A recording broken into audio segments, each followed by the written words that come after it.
Abra sua Bíblia comigo, lá no livro de Gênesis, capítulo de número 3. Vamos abrir as nossas Bíblias em Gênesis capítulo 3, versículo 12 ao 24. Gênesis 3, versículo 12 ao 24. Nessa noite, irmãos, que também é uma noite que nós celebramos a ceia do Senhor, eu quero pensar um pouco com vocês sobre as consequências do pecado. Você sabe que hoje as pessoas não estão mais temendo pecar. As pessoas não estão mais achando que o pecado é coisa séria. As pessoas hoje transformaram o pecado em divertimento. É divertido pecar hoje. É o maior barato pecar hoje. Eu estou estarrecido nesses dias. A minha esposa até me chamou a atenção, mas o ano que vem eu prometo a vocês que eu vou lembrá-los. Eu deveria todo ano, no mês de maio, chegar aqui e avisar vocês sobre essas festas populares que acontecem em junho e julho. E esse ano eu fui ficando bravo comigo mesmo, porque eu fui vendo muitas pessoas, inclusive da nossa comunidade e de outras, participando de eventos juninos e julinos. Os crentes agora estão nos arraiar. Pecar é divertido, é uma beleza. Tem problema não, gente. Eu fico apavorado. E aqui, irmãos, isso aqui não tem endereço não, porque não é só a nossa comunidade. Eu fiquei estarrecido essa semana ao saber de comunidades inteiras evangélicas que fizeram um arraiar. Uma comunidade inteira. Eu fico pensando se a porta do céu se alargou ou se o negócio ficou tão estreito que não vai entrar nem crente.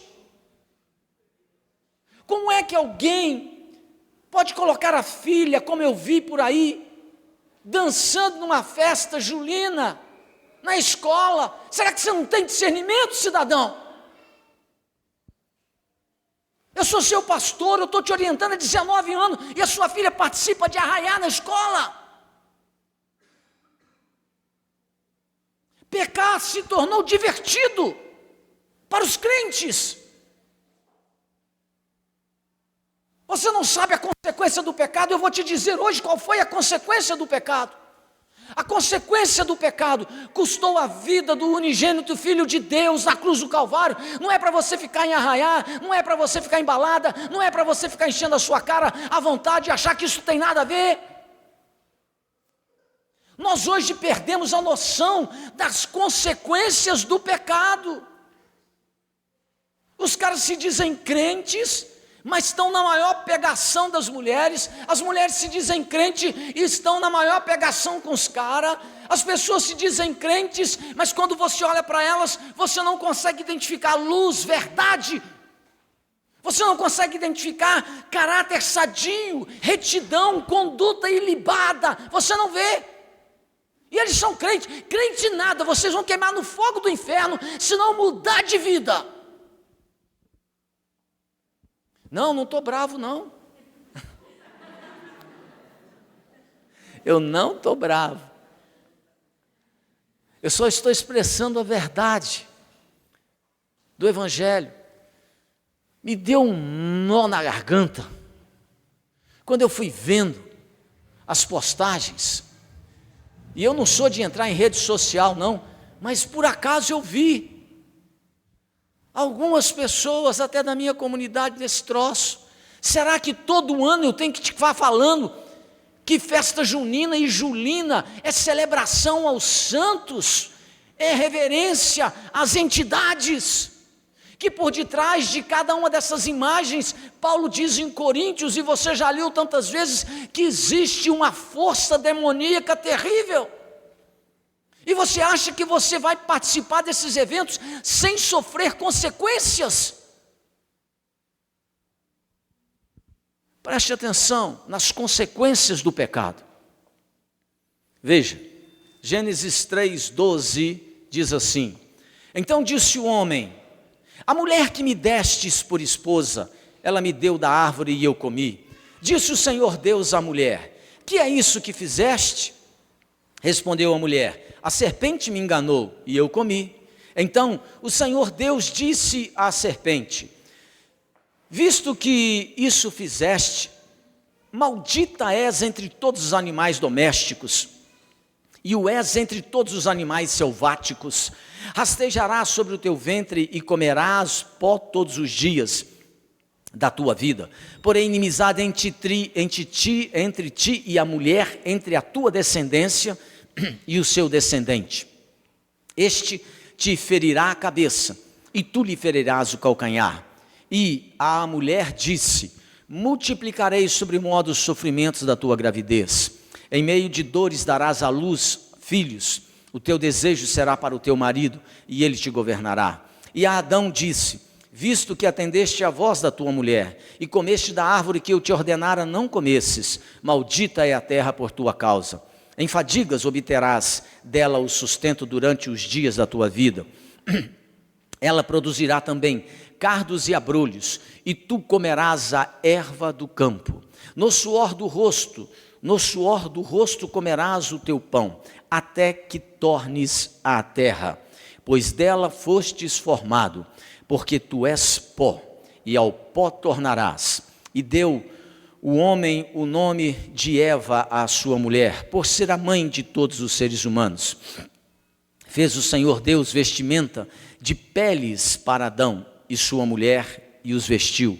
Então disse o Senhor Deus: eis que o homem se tornou como um de nós, conhecedor do bem e do mal, assim que não estenda a mão e tome também da árvore da vida e coma e viva eternamente. O Senhor Deus, por isso, o lançou fora do jardim do Éden, a fim de lavrar a terra de que fora tomado. E, expulso o homem, colocou querubins ao oriente do jardim do Éden, e o refulgir de uma espada que se revolvia, para guardar o caminho da árvore da vida. Amém. Nós vamos orar, querido. Feche seus olhos. Pai, nós queremos te agradecer pela tua palavra, porque ela sempre traz revelação, luz, entendimento para o nosso coração. E nós te pedimos, Espírito Santo, que nessa noite o Senhor não apenas abra o nosso coração para a tua palavra, mas que o Senhor possa gerar temor, quebrantamento, mudança de atitude no nosso ser em relação às verdades que conhecemos da tua palavra. Nós oramos repreendendo toda a ação do diabo, na mente, no coração, na vida das pessoas, a fim de que não nos impeçam de acolher a tua palavra, em nome de Jesus. Amém. Amados irmãos, a consequência do pecado é severa. A Bíblia diz, e você conhece essa história, eu não preciso ler todo o capítulo 3 de Gênesis para você entender a história, que Deus criou tudo com muita perfeição, que o Senhor estabeleceu todas as coisas com muito equilíbrio, e que tudo era muito lindo e perfeito. A Bíblia diz que Deus criou um local, um espaço para a minha vida, para a sua vida, para a vida dos nossos pais, ou seja, Adão e Eva. Deus criou tudo perfeito, eles tinham todas as condições, diz a Bíblia, de serem felizes para sempre, como dizem aquelas historinhas que a gente via, né? Quando a gente assistia aqueles filmes que terminavam assim, e os dois foram felizes para sempre. Nós tínhamos tudo para ser felizes para sempre, mas a Bíblia diz que o pecado, a rebeldia contra Deus, a desobediência à palavra de Cristo, pôs tudo a perder na vida de Adão e Eva. O pecado original, diz a Bíblia, ele trouxe um rompimento, uma profunda transformação e rompimento nos relacionamentos humanos. Em que sentido isso? Rompeu o que, pastor? O pecado rompeu a nossa relação com Deus, o pecado rompeu a nossa relação com o próximo. É por isso que a gente briga tanto, é por isso que muitos de nós brigamos dentro da família, brigamos com o vizinho, brigamos no trabalho, brigamos até dentro da igreja. O pecado rompe o nosso relacionamento com Deus, com o próximo. O pecado também rompe o nosso relacionamento conosco mesmo. É por isso que muita gente está depressiva, a alma desequilibrada, a vida desestruturada, porque o pecado, irmãos, fez com que a gente perdesse o centro. O pecado leva a gente a ser agora pessoas frágeis emocionalmente. Nós não éramos assim, mas por causa do pecado, nós tivemos a nossa relação com Deus rompida, o nosso relacionamento com o próximo quebrado, o relacionamento conosco mesmo quebrado, e não só isso, o pecado rompeu o nosso relacionamento com a natureza. Depois que o pecado encontrou acolhida no coração do homem e da mulher, diz a Bíblia, no seu e no meu coração, nós passamos a ser pessoas mortais. Nós éramos imortais, mas agora o pecado, a desobediência, a rebeldia contra a palavra de Deus lança Adão e Eva, lança a raça humana para a morte novamente. Somos mortais, perecemos, perdemos pessoas que amamos, perdemos o pai, perdemos a mãe, perdemos o tio, perdemos os avós, perdemos pessoas que amamos por causa do pecado.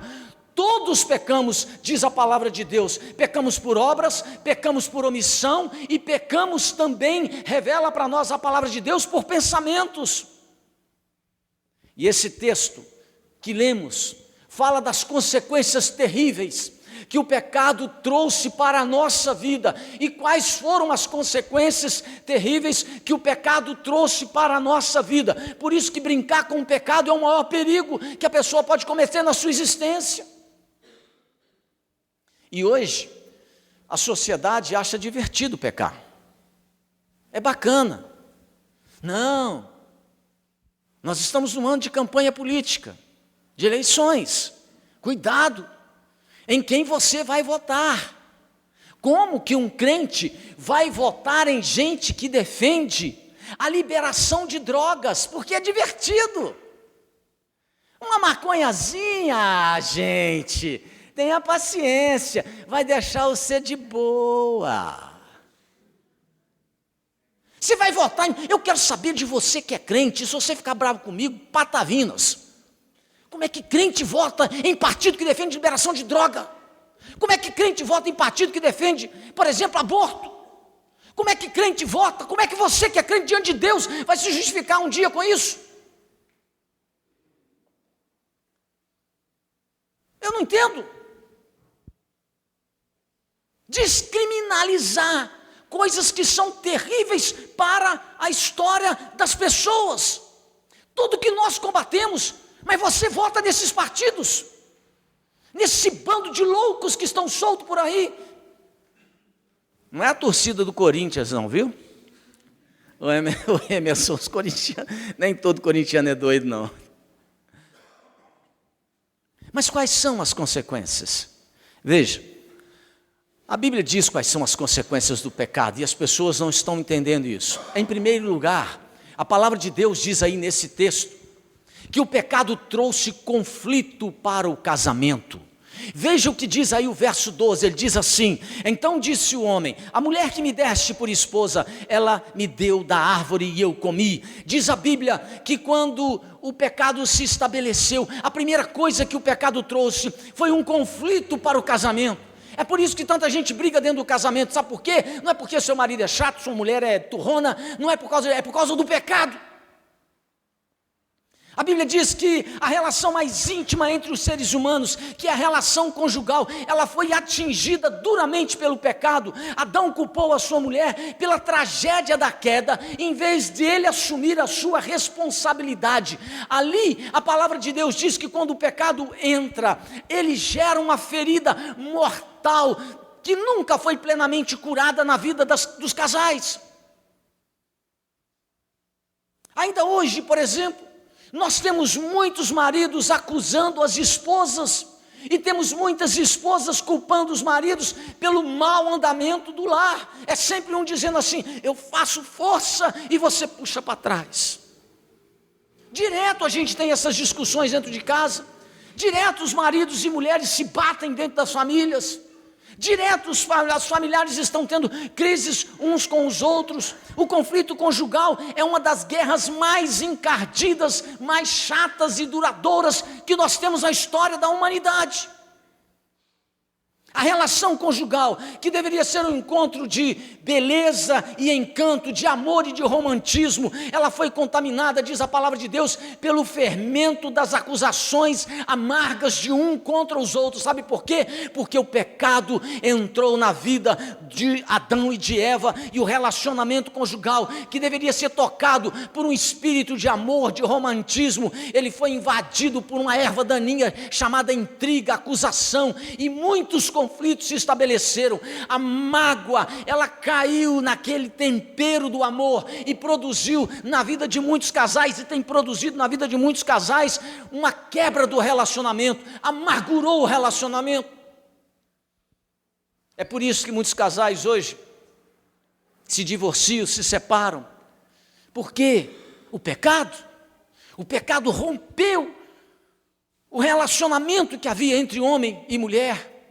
A consequência foi gravíssima, e nós estamos assistindo isso hoje. A nossa geração, a geração não a minha já experimentou, mas a geração que vem depois de mim, ela tem crescido hoje, na sua grande maioria, pais que estão hoje criando seus filhos sozinhos. Quantas mães criam seus filhos sozinhas?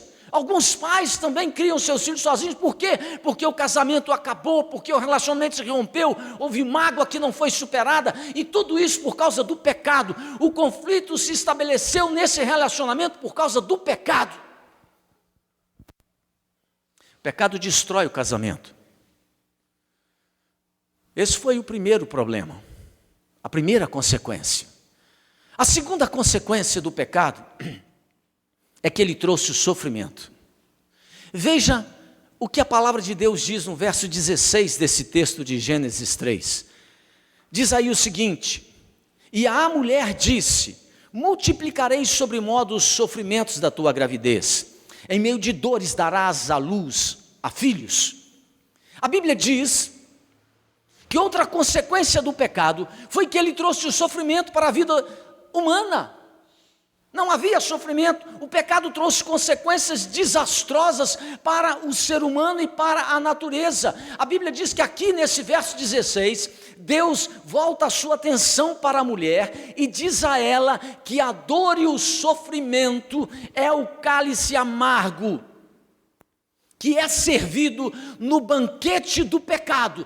Todo mundo que peca, num primeiro momento ele acha divertido, acha muito bacana, é muito legal fumar uma maconhazinha, é muito legal ir para a balada. Depois que a pessoa se torna escrava, depois que ela não consegue se livrar desse negócio, depois que isso sobe na alma da pessoa e ela se torna prisioneira desses hábitos, aí o sofrimento se estabelece, a desgraça se estabelece e a pessoa vive escrava dessa realidade. A Bíblia diz que o sofrimento veio em razão do pecado. A gravidez, por exemplo, de vocês mulheres, tornou-se um tempo de sofrimento, e o parto se tornou uma hora de dor, mas não era assim no início. Mas por causa do pecado, ele trouxe o sofrimento.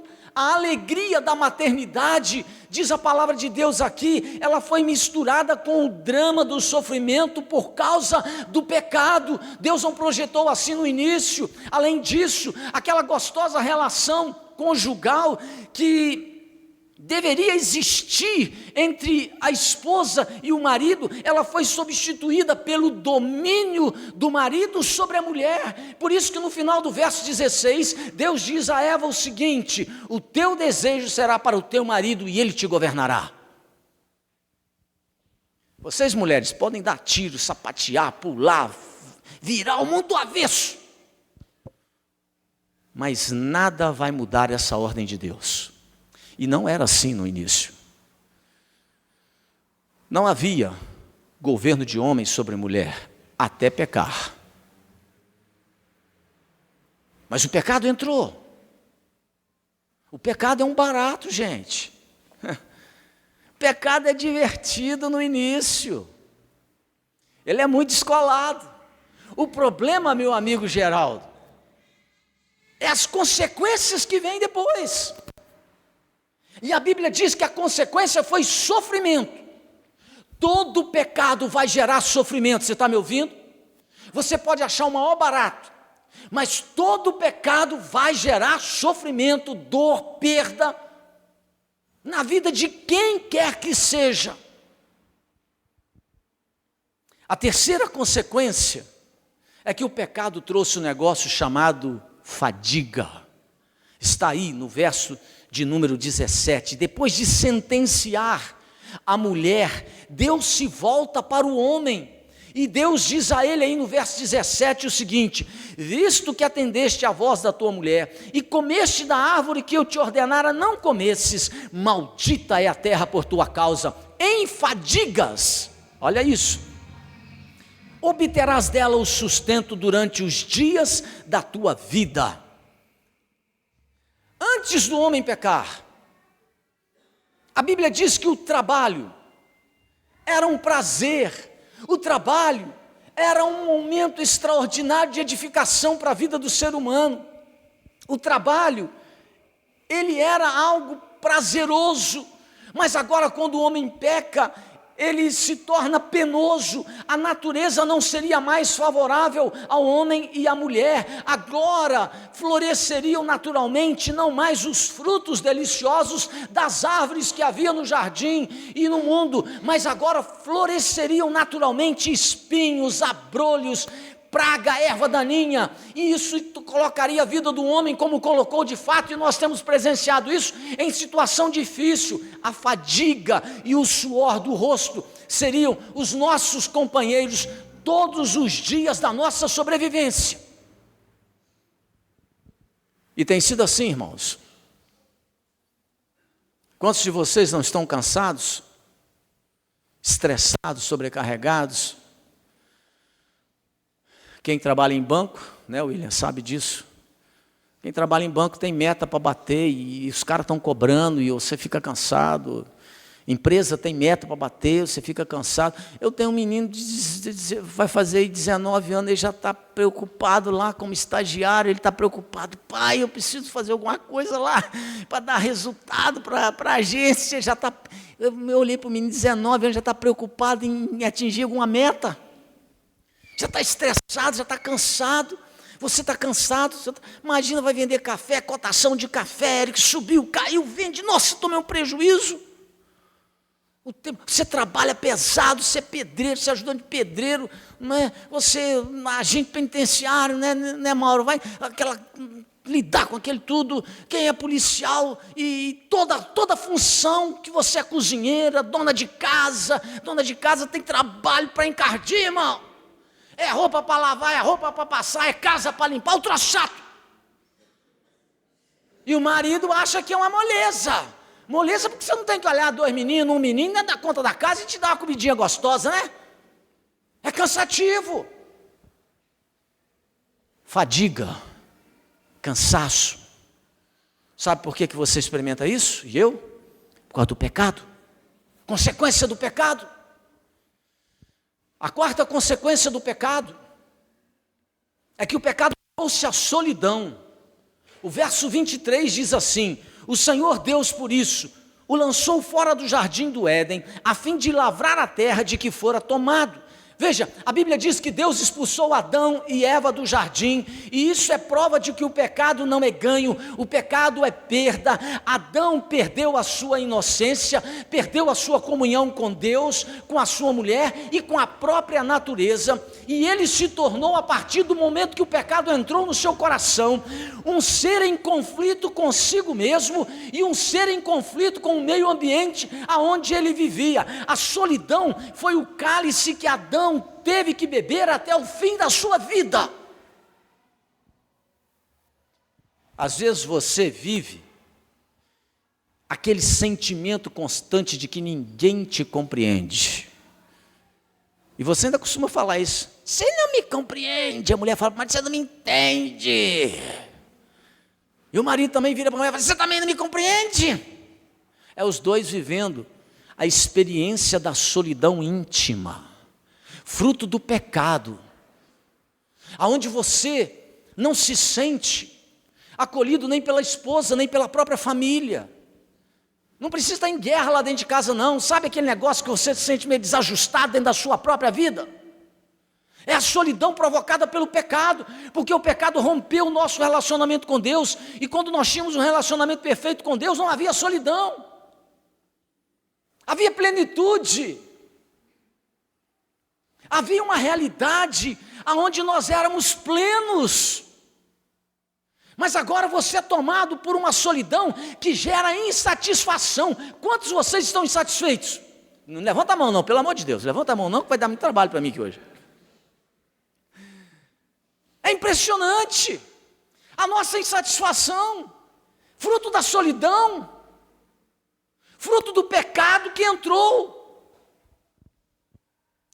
Em quinto lugar, o pecado trouxe a morte. O verso 19 diz aí: no suor do rosto comerás o teu pão, até que tornes à terra, pois dela foste formado, pois tu és pó, e ao pó tornarás. Veja a consequência do pecado. O salário do pecado, diz lá em Romanos 6,23, é a morte. O pagamento do pecado. O pecado pode parecer o maior divertimento, o maior barato no início, mas o pagamento que ele vai trazer para a sua vida, o saldo que ele vai gerar para você é de morte. O homem que foi feito do pó da terra, agora por causa do pecado, ele é sentenciado por Deus a voltar ao pó. O homem veio do pó, é pó e voltará ao pó. O pecado, querido, por isso que o pecado, ele é pior do que a pobreza, o pecado ele é pior do que a doença, ele é pior do que a solidão, o pecado é pior do que a morte. Sabe por quê? Porque todos esses males, pobreza, luta, dificuldade que você possa ter, encrenca que possa cair sobre a sua vida ou a sua casa, todos esses males não podem te separar de Deus, mas o pecado, ele te separa de Deus hoje e te separa de Deus eternamente. Nada é pior do que o pecado. Nada que você conheça é mais trágico do que viver em pecado, porque o pecado não apenas te separa por um instante de Deus, mas separa hoje e eternamente. E o homem que fora criado para viver eternamente, diz a palavra de Deus, na presença do Senhor, agora ele é sentenciado a voltar ao pó, à morte. E eu quero terminar a minha palavra então, não com o desespero das consequências do pecado. Se essas são as consequências do pecado, a pergunta que fica é: qual foi a solução de Deus para essa tragédia do homem? Qual foi a solução que Deus estabeleceu para corrigir esse problema todo? Veja, Deus fez duas coisas, e eu quero terminar com elas. Primeiro, Deus prometeu vitória sobre o diabo que articulou todo o projeto. Verso 15 diz aí: porém inimizade entre ti e a mulher, entre a tua descendência e o seu descendente. Este te ferirá a cabeça e tu lhe ferirás o calcanhar. Quando Deus fala isso nesse texto de Gênesis, para Satanás, Deus estava inclusive anunciando para Adão o evangelho de Cristo, dizendo que lá no futuro, bem mais adiante, o descendente da mulher iria esmagar a cabeça da serpente, iria derrotar Satanás, iria destronar o maligno, e Jesus é a semente da mulher. Ele veio ao mundo para desfazer as obras do diabo, ele veio para amarrar o valente, invadir a sua casa e saquear os seus bens. Jesus veio, querido, para nos arrancar da potestade de Satanás, diz as Escrituras, e nos colocar sobre o domínio de Deus. Ele veio, diz a palavra de Cristo, Ele veio para nos tirar do império das trevas e nos transportar para o reino de luz, para um local melhor, para um espaço melhor, para uma vida melhor. Jesus veio para destruir as obras do diabo. Ele pisou a cabeça da serpente, Ele quebrou os grilhões do pecado, Ele venceu a morte na cruz do Calvário, para que você e eu pudéssemos ter relação nova com Deus. Cristo, na cruz, expôs os principados e potestades ao desprezo, e Ele então nos libertou para uma vida nova com Deus. Então por que você quer insistir, colocando seus pés em arraiar? Você acha que não tem nada a ver celebrar as imagens de esculturas, os santos católicos? É isso que você quer para a sua vida?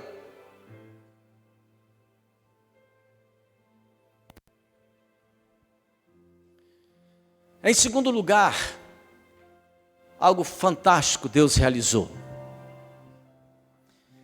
Deus promete vitória sobre o pecado. No verso 21 desse texto, o Senhor assim falou: fez o Senhor Deus, escute isso, vestimenta de peles para Adão e sua mulher, e os vestiu. A Bíblia diz que quando Adão e Eva pecaram, eles se viram nus, completamente nus. Então, como se proteger agora do frio que o homem não sentia, do calor que o homem também não sentia? Você imagina? Eu não consigo imaginar ainda, por mais que eu me esforce, esse equilíbrio térmico do nosso corpo.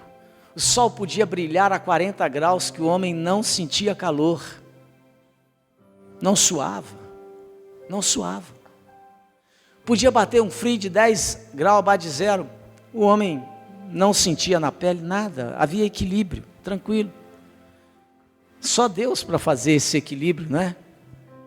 Aí agora o homem peca, e ele está nu. Olha o que Deus faz. Deus vestiu Adão e Eva com pelos de animais. Mas não foi só isso. Aqui está o primeiro símbolo do sacrifício substitutivo.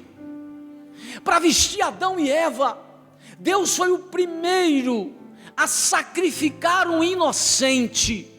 Para cobrir o homem e a mulher, Deus foi o primeiro a derramar sangue daquilo que Ele havia criado na natureza, para prover vestimenta para o homem e para a mulher. Sabe o que isso significa? Deus estava apontando para o futuro, Deus estava apontando para Cristo, ao Cordeiro de Deus que tira o pecado do mundo. O inocente teria que derramar o seu sangue para substituir a minha e a sua transgressão, para que você e eu pudéssemos ter relacionamento com Deus. O inocente teria que dar a sua vida, teria que derramar o seu sangue, para que você e eu pudéssemos ser vestidos com vestes de justiça. É por causa do sangue do Cordeiro derramado na cruz do Calvário, é que você e eu fomos vestidos com uma vestida perfeita de justiça diante dos olhos de Cristo e de Deus.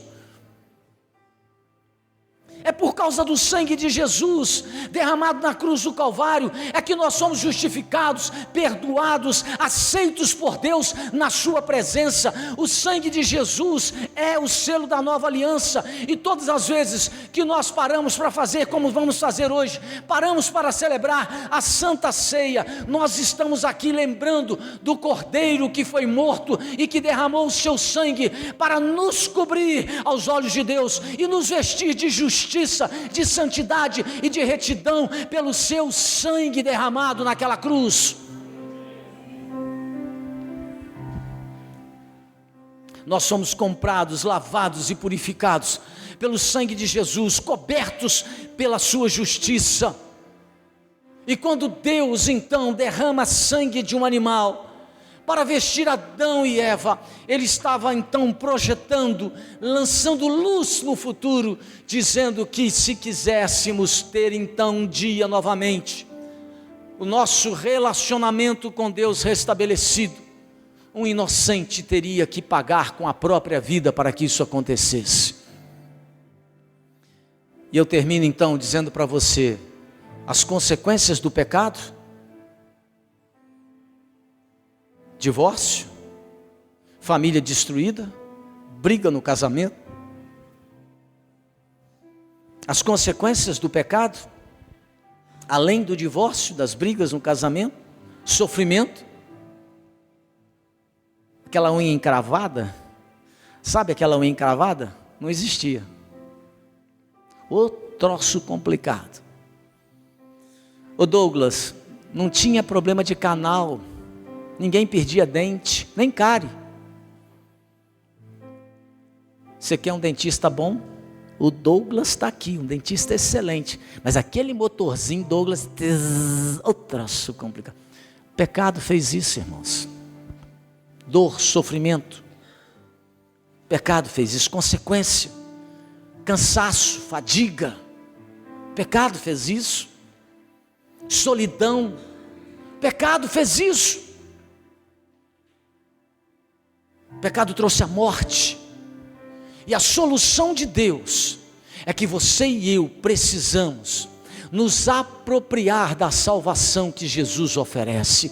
Precisamos hoje nos arrepender dos nossos pecados, confessá-los, abandoná-los e tomarmos posse, nos apropriarmos da salvação. E como é que alguém se apropria da salvação? Quando você olha para o seu coração, reconhece o seu pecado, reconhece a sua maldade, reconhece a sua transgressão, reconhece que em você não há justiça, não há valor, não há qualidade que te possa colocar no céu. O único que pode colocar no céu é o sangue de Jesus sobre a sua vida. Você só poderá entrar pelos portais da vida eterna se o sangue do Cordeiro estiver vestindo a sua vida, se você estiver debaixo das asas do Todo-Poderoso. Não brinque com o pecado. O pecado mata, mas o sangue de Jesus justifica a minha e a sua vida diante de Deus. Vamos ficar de pé e vamos orar, queridos.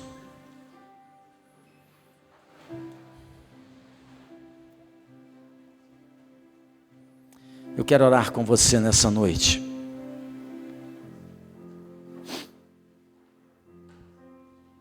Nós vamos participar da ceia do Senhor agora.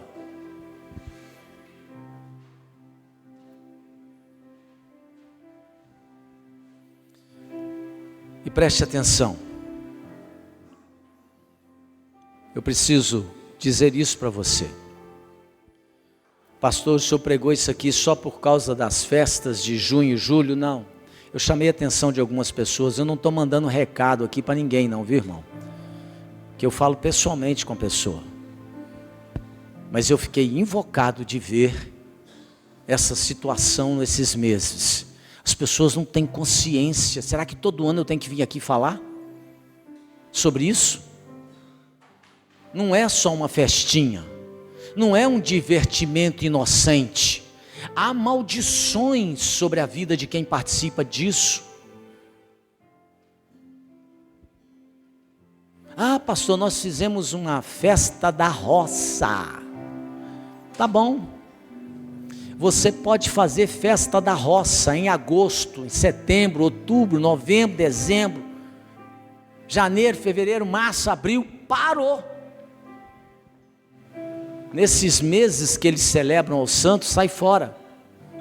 A Bíblia diz assim, que você e eu não devemos fugir só do mal. A Bíblia diz fugir da aparência. Você ouviu? Tem aparência de mal. A Bíblia diz assim, não enfrenta não, a Bíblia diz foge. Foge. A Bíblia manda você fugir da aparência. Você está entendendo? A Bíblia não te manda fugir só do mal, não. É fugir da aparência. Tem aparência de mal? Ô Célio, o negócio tem cara de mal, Célio? Não encara não, foge. Faz como José. José não disse para a mulher de Potifar: não, eu sou crente, aqui bate e volta, aqui ninguém me derruba. José fugiu, correu, deu no pé.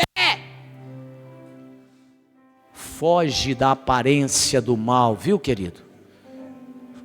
Foge da aparência. Tem aparência? Foge. Não vai encarar não, porque vai dar errado para você. Vamos orar? Eu quero que você feche os seus olhos e que você confesse o seu pecado a Deus nessa hora. Nós vamos participar da ceia.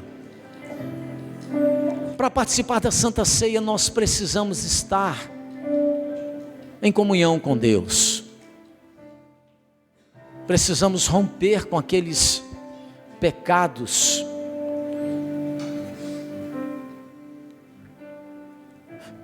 Aproveite esse tempo para você confessar a Deus os seus pecados. Pai querido, nós, a tua igreja, estamos aqui nessa hora para confessar ao Senhor os nossos pecados. Ó Deus, perdoa a nossa transgressão. Quantas vezes pecamos contra o Senhor por obras, por palavras, por atos e por pensamentos. Perdoa o nosso pecado, ó Deus. Tem misericórdia de nós. O Senhor conhece os nossos corações. Conhece, ó Deus, o nosso assentar, diz a tua palavra, e o nosso levantar. As Escrituras Sagradas dizem que até os fios que caem da nossa cabeça, os fios de cabelo, nenhum deles, que são milhões, caem sem o conhecimento do Senhor. Nada foge aos teus olhos. Mas nós estamos aqui, por isso estamos aqui, Senhor, para te pedir perdão pelos nossos pecados. Perdoa a amargura. Senhor, abre o nosso coração para o perdão, quando se fizer necessário perdoar. Ajuda-nos, ó Deus, a não sustentar nos nossos corações sentimentos contra as outras pessoas. Perdoa o nosso pecado, perdoa a nossa desobediência à tua palavra. Quantas vezes nós colocamos o pé num caminho que o Senhor reprova. Perdoa o nosso pecado de rebeldia, tem misericórdia de nós. Oramos pelo nosso país, Pai.